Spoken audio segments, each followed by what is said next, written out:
IEPI te presenta Formulario de programas de ordenador o software. Lo primero que debes hacer es llenar los datos del autor, que es el creador de la obra.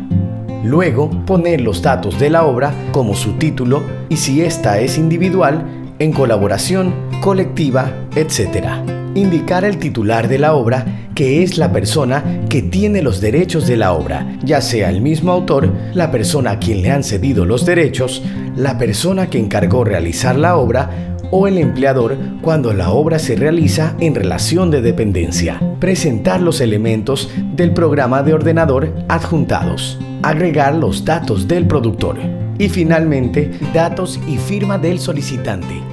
Adjuntar ejemplar de la obra y comprobante de pago. El IEPI está aquí para proteger tus creaciones.